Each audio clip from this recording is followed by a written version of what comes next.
This is a topic we don't normally want to talk about. Put the garbage can on the curb, watch the truck take it away, and it's out of our lives. Do you know Waste Management? Maybe you've seen their name on the side of some trash cans or dumpsters. They have that green and yellow logo. Well, they're the main company in the United States that deals with our trash. They take it from businesses, residential areas, have contracts with the cities, bring it to transfer stations, and compact it, but it ultimately ends up in landfills, of which they own and operate more than anyone else in the United States. The industry has been consolidating, but they seem to be the ones coming out on top of it. They reported almost $18 billion in revenue in 2021, and I think we can believe that number, but in the past, well, this is a statement released by the SEC in 2002. The Securities and Exchange Commission filed suit today against the founder and 5 other former top officers of Waste Management Incorporated, charging them with perpetrating a massive financial fraud lasting more than 5 years. The complaint, filed with the U.S. District Court in Chicago, charges the defendants engaged in a systematic scheme to falsify and misrepresent Waste Management's financial results between 1992 and 1997. This is also from it. Our complaint describes one of the most egregious accounting frauds we have seen. For years, these defendants cooked the books, enriched themselves, preserved their jobs, and duped unsuspecting shareholders. Let's go back to the 1950s. This was a different time, even when it came to waste collection. I guess you can say it was a much smaller and simpler industry back then. There wasn't nearly as much waste being produced compared to today, and to reflect that, the regulations concerning where and how to dispose of it were much more relaxed. Since it wasn't a big deal, garbage was usually taken care of by the town or the city, or in some cases, there were small private companies that would do it. But in the 1950s is when the industry started expanding, because all of a sudden, there was way more garbage being produced. This was right after World War II. There was a baby boom happening, so the population was expanding at an incredible rate. And the economy was strong, so everyone was buying things, and the things people were buying were now packaged in these disposable containers. Combine all these factors and you have yourself a lot of garbage. In 1956, there was a small garbage collection company called Ace Scavenger. The original founder had just died, and it was taken over by his son-in-law,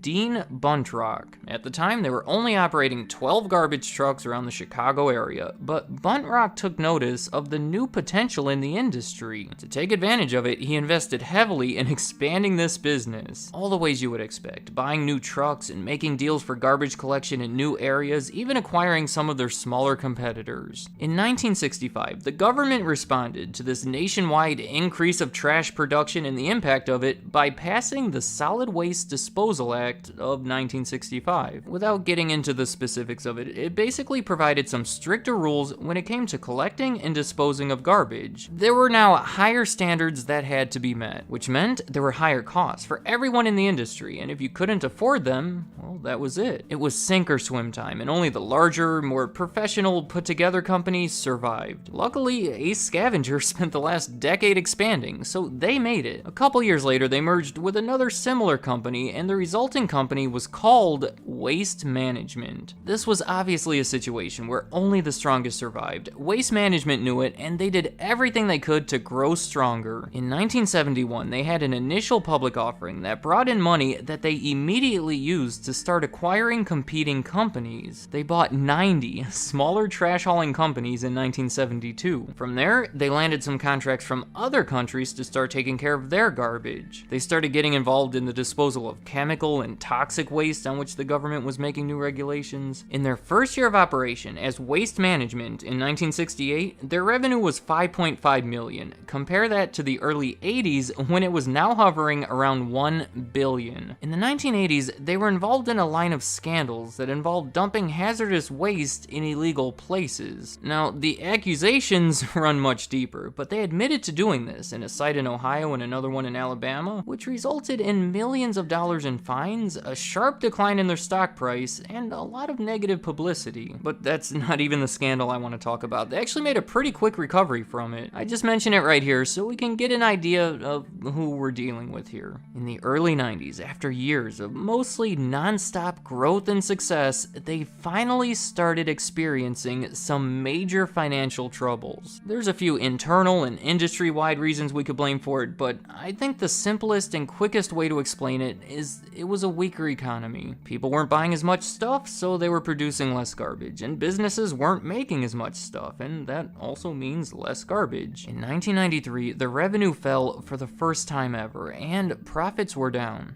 Do you know when you're a kid and you get a bad grade, so you're afraid to tell your parents about it? I mean, what can you do? You didn't do well, so you have to go home and face the music. Or, if you're a little unethical, you could skillfully pull out your red marker and change that grade. This is essentially what Waste Management did every year from 1992 to 1997. I don't know if you're familiar with the stock market, but if your earnings come in below expectations, it is not good for your stock price, and it's not good for the company in general. They definitely had pretty big motivation to lie about their earnings, but it's not as simple as changing that final number with a red marker. Here's some of the things they did to make it appear that they were doing better than they actually were. As the SEC put it, they avoided depreciation expense on their garbage trucks by assigning unsupported and inflated salvage values and extending their useful lives. This is a big one, so let me explain. When you buy an asset, such as a garbage truck, you capitalize it, meaning it's not an expense right away, it's expensed gradually as it depreciates. To figure out how much you depreciate it each year, you take the purchase price, which is what you paid for it, subtract the estimated salvage value, which is what you think you can get for it once you're done with it, and then if you're using the straight line method, you divide that number by the number of years you expect it to be useful. I know, that was a lot, but just a made-up example. Say they bought a garbage truck for $50,000, and they expect to use it for 5 years and estimate they can sell it for $10,000 once they're done with it. So the accountant over at Waste Management takes the cost, $50,000, subtracts the $10,000 salvage value, and divides that over the 5 years, resulting in an $8,000 depreciation expense each year. That's how it should be, but then we have this crooked management team over here saying, forget the $10,000 salvage value, just say we can get $20,000. I know we can't, but just say that we can. Reworking the calculation with the new number gives them a $6,000 depreciation expense each year, which is $2,000 lower than it was before and effectively adds money to their earnings that shouldn't be there. Same thing with extending that useful life. Change that 5 years to 10 years, that $6,000 expense is now down to $3,000. They have now fraudulently increased these earnings by making these little adjustments. And very similar, they also assigned arbitrary salvage values to other assets that previously held no salvage value. They failed to record expenses for decreases in the value of landfills as they were filled with waste, refused to record expenses necessary to write off the cost of unsuccessful and abandoned landfill development projects. This one is interesting. It's a classic case of improperly capitalizing expenses. See, they would start making a landfill, which is an asset, not an expense, since it'll provide future benefit, but then they'll abandon the project. Since there's no future benefit to anyone anymore, it's no longer an asset and should now be expensed. But, of course, expensing it would lower their earnings, so they keep it as an asset and just attach that value to a different landfill. They established inflated environmental reserves, liabilities, and connections with acquisitions so that the excess reserves could be used to avoid unrelated operating expenses, and properly capitalized a variety of expenses in addition to that one I already mentioned. Failed to establish sufficient reserves, liabilities to pay for income taxes and other expenses. However much of that you retained, just realize that this is all illegal, and it was done to make their income look higher than it was. Here's a table showing how much they originally stated in earnings compared to the amount that they restated. So basically, how much they lied and said they made compared to how much they actually made. In my comparison, where that kid changed his grade and lied to his parents, that was basically a victimless crime. I mean, it was hurting himself in the long run, I guess, but this had actual victims. Think of the investors, the people who bought stock